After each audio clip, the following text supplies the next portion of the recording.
শুরুতেই ১ number theory হচ্ছে the image theory. ঠিক আছে? তো যাই হোক, এখন ইমেজ ইমেজ থিওরি বলতেছে যে বিষয়টা সেটা হলো যে আমাদের যখন কোন একটা মানে লিঙ্গুইস্টিক এক্সপ্রেশন যখন আমরা বলি বা হচ্ছে যে বলি, ঠিক আছে? এরকম কোন কিছু একটা বলি বা একটা শব্দ উচ্চারণ করি বা একটা এক্সপ্রেশন উচ্চারণ করি, ঠিক আছে? তখন হয় কি আমাদের মস্তিষ্কে যে ইমেজ আমাদের আগে গেঁথে আছে সেই অনুসারে সেইটার সাথে ওই অবজেক্টটা কানেক্ট করার চেষ্টা করি। ঠিক আছে? যেমন আমি যদি বলি ডগ, তাহলে ডগ বললে আমার মস্তিষ্কে যে ইমেজটা আছে, ওই ইমেজটার সাথে ডগের যে চিত্রটা আমার মস্তিষ্কে আছে, সেটার সাথে আমি বাস্তবে কোথায় ডগ আছে, রিয়েল রিয়েল অবজেক্টটাকে কানেক্ট করার চেষ্টা করি। তখন আমি খুঁজে বের করি যে হ্যাঁ, এটা হচ্ছে ডগ। ঠিক আছে? তো ইমেজ থিওরি এতটুকুই শুধু বলে যে, আমরা যে আমাদের মস্তিষ্কে যে ইমেজটা আছে, সেটার সাথে রিয়েল অবজেক্টটা আমাদের কানেক্ট করার চেষ্টা করি। এভাবে আমরা কোন কিছুকে ফাইন্ড আউট করতে পারি বা কোন একটা লিঙ্গুইস্টিক এক্সপ্রেশন এর মিনিং খুঁজে পাই। ঠিক আছে? আচ্ছা। কিন্তু সমস্যা হচ্ছে এই যে শুধুমাত্র ইমেজ থিওরি দিয়েই কি সবকিছু বর্ণনা করা সম্ভব? সম্ভব নয়। কেন সম্ভব নয়? তার কারণ হচ্ছে যে আমি এই যে এখানে কিছু ছবি রাখছি। এই যে সাপোজ এই যে এটা একটা ডগ, ঠিক আছে? এটা একটা ডগ, এটা এক ধরনের। আবার দেখা যাচ্ছে এই যে ২ টা ডগ বসে আছে সুন্দর করে ছোট, ছোট ২ টা ডগ বসে আছে। আবার দেখা যাচ্ছে এই পাশে আ এই পাশে না। এই যে এখানে একটা ডগ আছে। ঠিক আছে? মনে হয় ছবিটা ভালোমতো দেখা যাচ্ছে না ক্লিয়ারলি। আচ্ছা, এখানে একটা ডগ বসে আছে। আচ্ছা, এই ৩ টে হচ্ছে ডগ। ঠিক আছে? তো আমি এখন হচ্ছে যে যদি চিন্তা করি যে আমি যখন ১ম এ বলা হইলো যে শুধুমাত্র একটা এক্সপ্রেশন লিঙ্গুইস্টিক এক্সপ্রেশন দেওয়া হলো যে ডগ। ডগ বলার পরে আমার মেন্টাল পিকচার তো ছিল অন্য একটা ডগের ছবি। ডগের ছবি থাকার পরেও আমি কিভাবে বুঝতে পারছি যে এটা একটা ডগ, এটা একটা ডগ, এটা একটা ডগ। অর্থাৎ বিভিন্ন ডিফারেন্ট হচ্ছে যে পিকচার দেখেও আমি কিন্তু বুঝে যাচ্ছি যে এটা একটা ডগ। এটা কিভাবে বুঝছি? এটা এই যে ইমেজ থিওরি এটা হচ্ছে এক্সপ্লেইন করতে পারে না। অর্থাৎ people have different mental images অর্থাৎ একটা মানুষ একটা মানে প্রত্যেকটা মানুষের আলাদা, আলাদা ইমেজ আছে। রিয়াল অবজেক্ট এর আলাদা, আলাদা ইমেজ আছে। ঠিক আছে? এই বিষয়টা সমাধান করতে পারছে না বা এটা লিমিটেশনস এই থিওরিটার। আচ্ছা তারপর হচ্ছে যে ডগ এর অনেকগুলা ভ্যারাইটি আছে। এই ভ্যারাইটি থাকার পরেও আমরা কিভাবে চিনতে পারছি প্রত্যেকটা ডগকে আমরা আইডেন্টিফাই করতে পারছি। ঠিক আছে? রিয়াল অবজেক্ট হিসেবে অবজেক্ট আইডেন্টিফাই করতে পারছি। এটা কেমন করে হচ্ছে? ঠিক আছে? এটা কিন্তু এই থিওরিটা এই থিওরিটার একটা লিমিটেশন। আচ্ছা। তো এই বিষয়গুলো নিয়ে হচ্ছে যে মানে প্রপার এক্সপ্লেনেশন দিতে পারে না। এই থিওরিটা শুধুমাত্র এতটুকু বর্ণনা করে যে আমাদের মস্তিষ্কে একটা লিঙ্গুইস্টিক এক্সপ্রেশন থেকে আমাদের মস্তিষ্কে যে একটা ইমেজ আছে ওই ইমেজটা হচ্ছে কি আমাদের হচ্ছে ওই রিয়েল অবজেক্টকে কানেক্ট করতে বা মিনিং বের করতে বা চিনতে সাহায্য করে। এতটুকুই শুধুমাত্র বলে হচ্ছে এই ইমেজ থিওরিটা। কিন্তু এই যে যেই কথাগুলো পরবর্তীতে বললাম যে প্রত্যেকটা মানুষের আলাদা, আলাদা ইমেজ আছে। তারপরেও এই যে ডিফারেন্ট ইমেজ থেকে আমরা প্রত্যেকটা আমাদের মস্তিষ্কে একটা ইমেজ থাকার পরেও আমরা ডিফারেন্ট এই মানে ইমেজের একটা ডগকেও আমরা চিনতে পারছি। কিভাবে চিনতে পারছি? ঠিক আছে?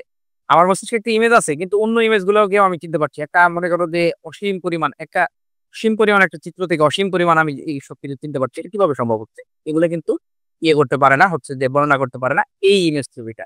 আচ্ছা তারপরে এগুলা থিওরি কিন্তু ক্রমান্বয়ে হচ্ছে যে আবিষ্কৃত হইছে বা হচ্ছে যে আসছে একের পর এক। আচ্ছা মানে যেই লিমিটেশন বেড়েছে ওই লিমিটেশন নিয়ে কেউ কাজ করা শুরু করছে। তারপর সেখান থেকে আসলে এই থিওরি গুলো আসছে। তারপরে ক্লাসিক্যাল থিওরি। ক্লাসিক্যাল থিওরি বলে এই কথাটা।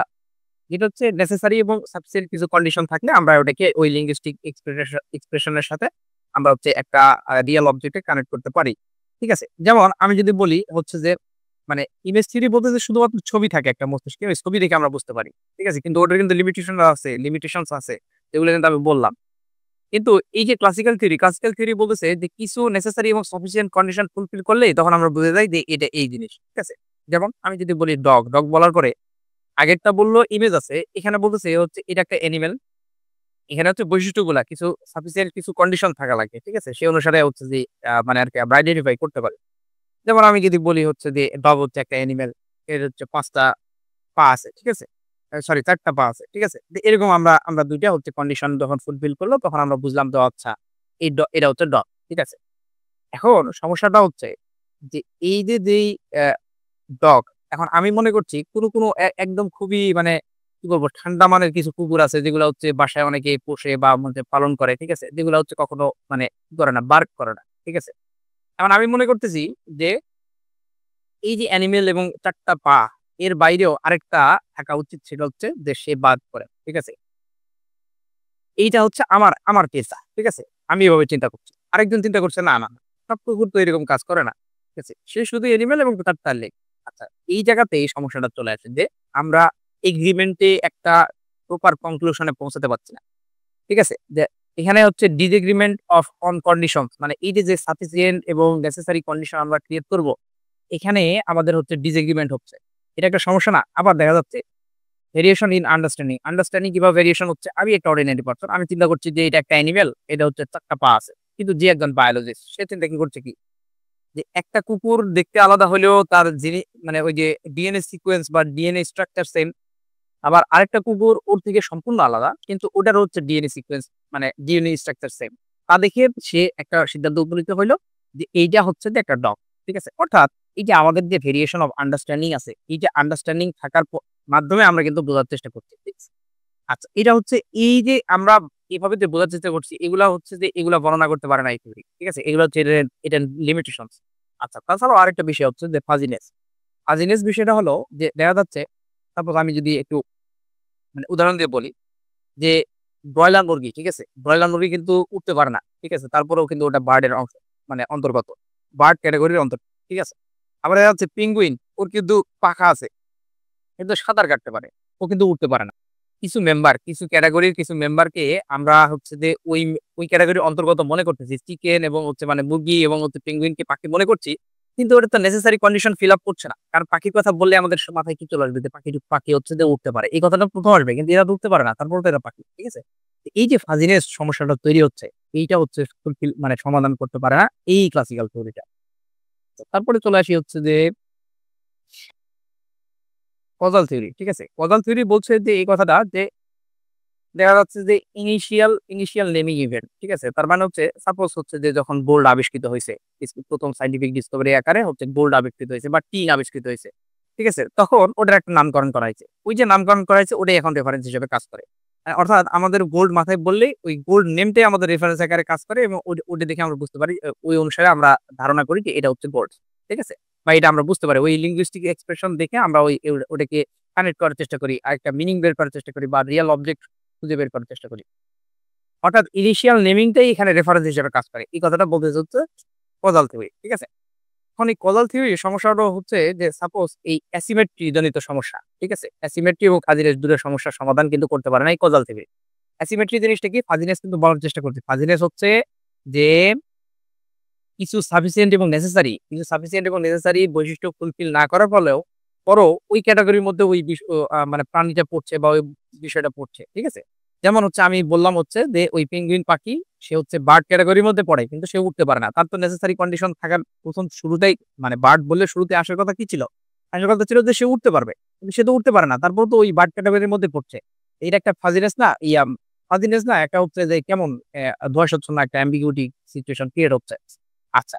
তাহলে এখানে অ্যাসিমেট্রি জিনিসটা কি? অ্যাসিমেট্রি জিনিসটা হচ্ছে আমি যখন বলতেছি বার্ড, ঠিক আছে?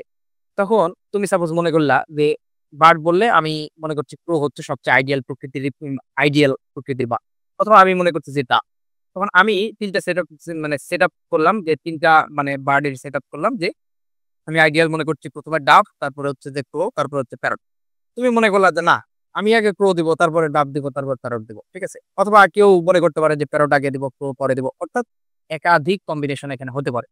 আচ্ছা, এই যে আমরা একজন একেকভাবে চিন্তা করছি, একেকজন একেকভাবে হচ্ছে একটা কি আইডিয়াল রিপ্রেজেন্টেশন একটা ক্যাটেগরির ভাবছি। এই যে ভাবছি এটা একটা সমস্যা না? তো এই সমস্যাটা হচ্ছে যে একেকজন তো একেকভাবে চিন্তা করবে। এই সমস্যাটার সমাধান দিতে পারে না হচ্ছে এই কজাল থিওরিটা। ঠিক আছে? আচ্ছা। এখন এই যে কজাল থিওরি এবং হচ্ছে আ মা এ সরি এই অ্যাসিমেট্রি এবং ফাজিনেস এই ২ টা জিনিসের হচ্ছে যে সমস্যাটার সমাধান দিতে পারছে না। অ্যাসিমেট্রি কি বললাম? অ্যাসিমেট্রি হচ্ছে যে আমি একভাবে চিন্তা করব। একটাকে আমি অ্যাকচুয়াল আ কি বলবো? যে আইডিয়াল রিপ্রেজেন্টেশন হিসেবে চিন্তা করছি। আবার আরেকজন আরেকভাবে চিন্তা করছে। আরেকজন আরেকটা ভাবে চিন্তা করছে। আমি যদি বলছি যে কেউ যে আমি বার্ড বললে একটাকে ধরে নিচ্ছি আইডিয়াল, তারপরে পরেরগুলা পরে আসতেছে। পরের বার্ডগুলা পরবর্তী আইডিয়াল আকারে আসতেছে। ঠিক আছে? কিন্তু আরেকজনের কাছে আবার না, ওইটা হচ্ছে না। আমার সাথে সে সহমত নয়। সে আইডিয়াল বার্ড হিসেবে মনে করছে অন্য কোনো পাখিকে। এটা হচ্ছে অ্যাসিমেট্রি। প্রত্যেকটা ব্যক্তির ক্ষেত্রে যে মানে আইডিয়াল রিপ্রেজেন্টেশন অর্থাৎ প্রপারলি চিন্তা করার যে ডিফারেন্সেস এই অনুসারে এই অ্যাসিমেট্রিক প্রবলেমটা তৈরি হচ্ছে। আচ্ছা। এখন শেষের যে থিওরিটা এটা হচ্ছে প্রোটোটাইপ থিওরি। ঠিক আছে? এই প্রোটোটাইপ থিওরি মূলত আসছে হচ্ছে এই সবগুলোর যে সমস্যা, এই সমস্যাগুলোর সমাধান করার জন্য। তো এইখানে হচ্ছে যে এই প্রোটোটাইপ থিওরিটা যে বিষয়টা বলতেছে সেটা হচ্ছে যে আমাদের প্রত্যেকটা ক্যাটেগরি হচ্ছে যে প্রত্যেকটা ক্যাটেগরি যখন আমি চিন্তা করি, সাপোজ আমি ধরে নিলাম হচ্ছে বার্ড, এই কথাটা বলতেছি। এই বার্ড বললে একটা কালচার ভেদে বা এলাকা ভেদে কালচারাল যেহেতু ডিফারেন্সেস আছে। সাপোজ আমাদের দেশে হচ্ছে দোয়েল জাতীয় পাখি। তাহলে আমি ধরে নিলাম যে পাখি বললে দোয়েল আমার মাথায় আসা উচিত। ঠিক আছে? অর্থাৎ আমার এলাকায় দোয়েল আমি ইয়ে করব।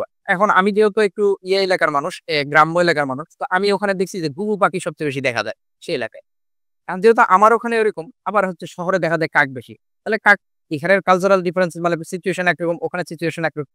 অর্থাৎ আমি যেটা বলতে চাচ্ছি সেটা হলো যে এই যে প্রোটোটাইপ থিওরি যে কথাটা বলতেছে সেটা হলো আমরা যখন কোনো কিছুকে নিয়ে চিন্তা করছি তখন একটা প্রোটোটাইপ আমরা ধরে নেব। একটা আইডিয়াল রিপ্রেজেন্টেশন ধরে নেব। আমার এলাকায় ঘুঘু আমি সবচেয়ে বেশি দেখি। তাহলে বার্ড আকারে আমার ঘুঘুটা মাথায় ধরে নিব। তাহলে ঘুঘুটা হচ্ছে হলো ওই বার্ড এর প্রোটোটাইপ। ঠিক আছে? তাহলে ওই ঘুঘুটা আমাদের ওখানে প্রোটোটাইপ। আবার সে এই থিওরিটা কিন্তু অ্যাকসেপ্ট করতেছে। কালচারাল ডিফারেন্স কে অ্যাকসেপ্ট করতেছে। আবার শহরে যেহেতু কাক বেশি দেখা যায়, একজন ব্যক্তির কাছে কাক সেটা প্রোটোটাইপ হতে পারে। তো এই প্রোটোটাইপ থিওরি বলতেছে যে একটাকে প্রোটোটাইপ ধরা হবে, সেটা কালচারাল ডিফারেন্স এর বিভিন্ন জন বিভিন্ন জায়গায় হতে পারে। কিন্তু ওই প্রোটোটাইপকে ধরে ওই ক্যাটেগরির বিভিন্ন হচ্ছে যে মানে আবর্তিত হবে আরকি। ঠিক আছে? তারপরে সে পরে কেউ যদি মনে করে যে কাক সবচেয়ে আইডিয়াল রিপ্রেজেন্টেশন অফ বার্ড, তারপরে হচ্ছে যে প্যারট, তারপর হচ্ছে এরকম মানে একের পর এক আসতে থাকবে। আর আমি মনে করতেছি ১ম এ আসবে হচ্ছে ডাব, তারপর হচ্ছে ক্রো, তারপর হচ্ছে প্যারট, এভাবে চিন্তা করতে পারি।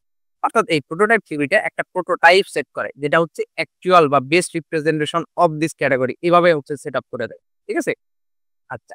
এখন এই যে যেটা বললাম, ঠিক আছে? এইটার মাধ্যমে হচ্ছে সমস্যাটা কিভাবে সমাধান হচ্ছে? সমস্যাটার সমাধান হচ্ছে যে প্রথমত এই যে প্রোটোটাইপ থিওরির মাধ্যমে অ্যাসিমেট্রি জনিত সমস্যা কিন্তু সমাধান হয়ে যাচ্ছে। একটা প্রোটোটাইপ ধরে নিলে আমাদের কিন্তু আর ওই যে মানে একজন ব্যক্তির সাথে দ্বন্দ্ব যে না আমি প্রো কে ধরবো মানে আ একেকজন ব্যক্তি একইভাবে চিন্তা করছে।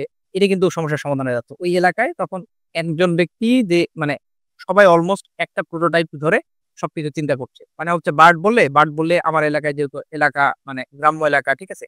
তো গ্রামীণ এলাকায় হচ্ছে ধান ক্ষেত থাকে। ধান ক্ষেতে হচ্ছে আমরা ঘুঘু পাখি সবচেয়ে বেশি দেখতে পাই। তাহলে ওই এলাকায় পুরোটাই হচ্ছে বার্ড বললে আমরা বুঝবো ঘুঘু। আবার শহরে যেহেতু শহরে কাক বেশি দেখা যায়, তাহলে এখানে প্রোটোটাইপ কি? কাক।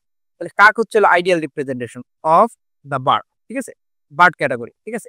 তাহলে এর মাধ্যমে এই যে প্রোটোটাইপ সিলেক্ট করার মাধ্যমে এই অ্যাসিমেট্রি জনিত যে সমস্যাটা ছিল, একেকজন একেকভাবে হচ্ছে যে সেটআপ করতেছে, এই সমস্যাটা দূর হয়ে যায়।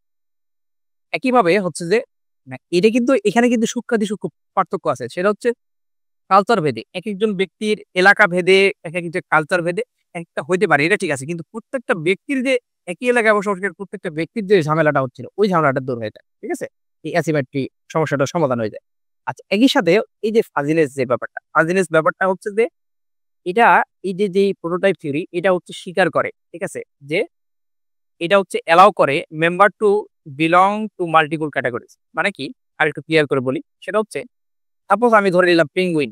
পেঙ্গুইন হচ্ছে কি একটা বার্ড। ঠিক আছে? তাহলে এটি বার্ডের এটা একটা ক্যাটেগরি। ঠিক আছে? আবার একই সাথে এটা যেহেতু সাঁতার কাটতে পারে, তাহলে এটা অন্য একটা ক্যাটেগরি যে ওই প্রাণীদের মধ্যেও পড়বে যারা সাঁতার কাটতে পারে। তাহলে মাল্টিপল ক্যাটেগরিতে এটা অবস্থান করতে পারে, সেটাকেও সে অ্যাকসেপ্ট করে। অর্থাৎ এই অ্যাকসেপ্টেন্স এর মাধ্যমে এই ফাজিনেস প্রবলেমটাও দূর হয়ে যায়। একটা অ্যাম্বিগুইটি যে তৈরি হয়েছিল যে এটা তো ভাই সাঁতার কাটতে পারে, তাহলে এটা কেমনে বার্ড? হ্যাঁ, ওটা এক্সেপশনাল একটা বার্ড এবং সাথে ওটা যে সাঁতার কাটতে পারে, ওই সাঁতার কাটা প্রাণীদের মধ্যেও ওই ক্যাটেগরির মধ্যেও এটা অবস্থান করতে পারে। এটা স্বীকার করে হচ্ছে যে এই যে যেই কি বলবো প্রোটোটাইপ থিওরি। এর মাধ্যমে ফাজিনেস এবং অ্যাসিমেট্রি জনিত সব সমস্যার সমাধান হয় এবং এইটাই হচ্ছে আমাদের ৪ টা থিওরি। ৪ টা থিওরি খুব গুরুত্বপূর্ণ আরকি।